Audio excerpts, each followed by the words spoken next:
Soul Land 5 the rebirth of Tang San के इस episode की शुरुआत में हम देखते हैं कि टांग सन जो होता है ये अपनी केव में सेक्लूजन में होता है, जहाँ पे इसका ये जो ट्राइडेंट का मार्क होता है इसके फोरहेड पे काफी जोर से ग्लो कर रहा होता है और ये सोचता है कि ये तो वाकई में काफी ज्यादा करीबी मामला था और ये वाकई में पहली बार है जब एक ब्रांड फ्यूजन के दौरान इतना बड़ा म्यूटेशन हुआ हो और सौभाग्य से मेरे पास एक सुपर डिवाइन वेपन है, वो भी गोल्डन ट्राइडेंट जैसा, इसे सप्रेस करने के लिए। मगर जो भी हो फ्यूजन जो है कंप्लीट हो चुका है और ये जो दो फर्स्ट लेवल ब्लड लाइन्स एक दूसरे के साथ मर्ज हुई हैं, तो इससे मुझे एक सुपर ब्लड लाइन मिली है और अभी अभी ये जो म्यूटेशन हुआ था इसने वाकई में प्रूव कर दिया है कि मेरी जो बॉडी है वो काफी ज्यादा स्ट्रॉन्ग हो चुकी है और इसको मैं गोल्डन बेहमूथ ट्रांसफॉर्मेशन कहूंगा। और अगर मैं कुछ और सुपर ब्लड लाइन्स को क्रिएट कर सका तब मैं यहाँ तक कि वापस से अपने गॉड किंग लेवल की स्ट्रेंथ को हासिल कर सकूंगा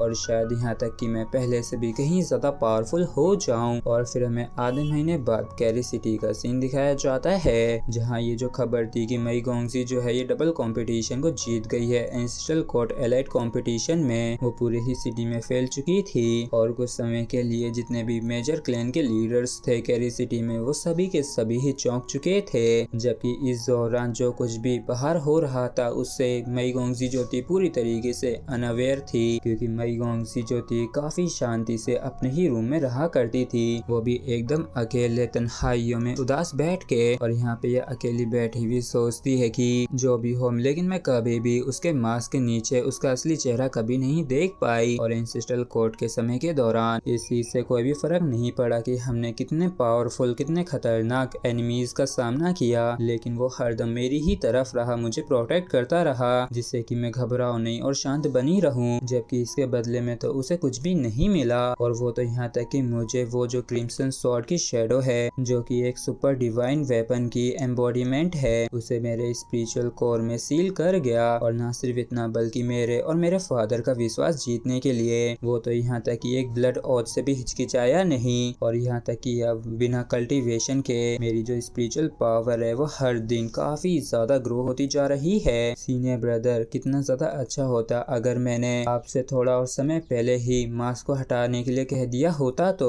और ये बातें सोचते हुए इसकी आंखें जो होती नम हो गई होती हैं। ये तभी कोई गेट खटखटा देता है तो ये भी उसे अंदर आने के लिए कह देती है और हम देखते हैं कि ये और कोई नहीं इसी के फादर होते हैं और ये कहते हैं कि समय आ गया है कि तुम बाहर आओ, क्योंकि मैं पहले ही वो सारा ग्राउंड वर्क कर चुका हूँ जो कि सभी क्लैन के साथ तुम्हारे लिए करना था। तुम्हें बस उन सभी को एक साथ लाने की जरूरत है और अगर वो अब भी यहाँ पे होता तो वो सच में तुम्हें स्ट्रॉन्ग और डिटरमाइन देखना ही चाहता। तो मई गोंगजी जो होती है कहती है कि फादर मुझे माफ कर दो, लेकिन अभी के लिए मेरे दिमाग में कुछ और नहीं है, मुझे माफ कर दो। तो इस पर फादर जो होते हैं कहते हैं कि मैं समझता हूँ कि तुम अभी कैसा फील कर रही हो, लेकिन जो होना था वो हो चुका है, तो अब तुम्हें भी आगे बढ़ना होगा क्योंकि समय जो है वो निकलता जा रहा है और तुम्हें भी अपने ट्रिब्यूलेशन के लिए तैयारी करने की जरूरत है। और तुम सिंहासन पे सिर्फ तभी बैठ पाओगे जब तुम ब्रेक थ्रू करके गॉड रियलम में जा पाओगी, गॉड लेवल को अचीव कर पाओगी। लेकिन आखिर में इस हालत में तुम्हें ट्रिब्यूलेशन का सामना करने कैसे दे सकता हूँ। तो इस पर मई गोंगजी जो होती कोई भी रिप्लाई नहीं देती है। तो इस चीज को देख के फादर भी परेशान हो जाते हैं और तुरंत ही आगे आके इसके पास आ जाते हैं और इसके पास आके कहते हैं कि पूछते हैं कि क्या तुम उसका बदला नहीं लेना चाहती हो।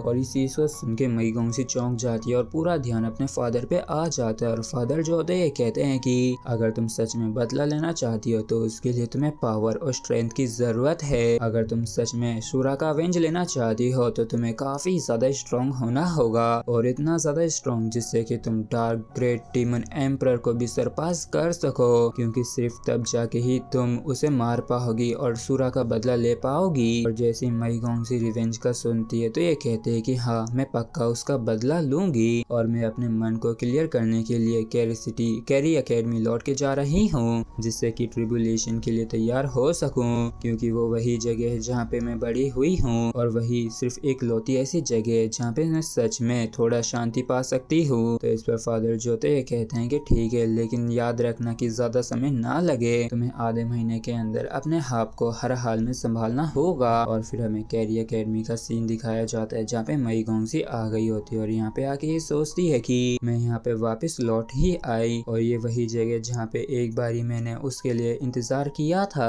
और असल में मैं स्कूल पीस को हासिल करने के लिए नहीं आई हूँ, बल्कि इसलिए आई हूँ क्योंकि एक बारी उसने मुझसे कहा था कि अगर मैं यहाँ पे आके उसका नाम पुकारती हूँ, उसका नाम लेती हूँ, तो वो हर हाल में 3 दिनों के अंदर मेरे पास लौट के जरूर आएगा। तो क्या पता अगर वो अब भी जिंदा हुआ तो सीनियर ब्रदर, मैं तुम्हारे लिए यहाँ पे हर हाल में 3 दिनों के लिए इंतजार करूंगी और तुम ऐसा करके दिखा सकते हो ना, क्योंकि तुमने मुझसे वादा किया था कि तुम लौट के जरूर आओगे। और फिर हमें पहला दिन दिखाया जाता है जहाँ पे मई गोंगजी जो होती है उसका इंतजार कर रही होती है, जिसके बाद दूसरा दिन भी ऐसे ही गुजर जाता है शूरा का इंतजार करते हुए। और तीसरा दिन आते आते मई गोंगजी जो होती है सारी होप खो बैठी होती है और उदास बैठ गई होती है और सोचती है कि मैं पहले ही यहाँ पे 3 दिनों तक इंतजार कर चुकी हूँ, तो क्या ऐसा हो सकता है कि सच में वो, और अगर सिर्फ मैं और ज्यादा स्ट्रॉन्ग होती तो उसे मेरे लिए इस तरीके से मरना नहीं पड़ता। मगर अब जो भी हो, सिर्फ स्ट्रॉन्ग होके ही मैं अब उसका बदला ले सकती हूँ। और यहाँ पे टांगसन को याद करते हुए मई गोंगजी ज्योति पगलाने लगती है, मगर तभी अचानक से कोई इसके पास आ जाता है और कहता है कि देखो यहाँ पे पत्तियां गिर रही हैं, तो अगर मैं यहाँ पे झाड़ू लगाऊं तो तुम बुरा तो नहीं मानोगी। और इसी के साथ ही भाई लोग हमारा ये एपिसोड जो होता है ये यहीं पे खत्म होता है। अगर आप लोगों को वीडियो अच्छा लगा हो तो प्लीज चैनल को सब्सक्राइब और वीडियो को लाइक करना बिल्कुल भी ना भूलें। Thank you.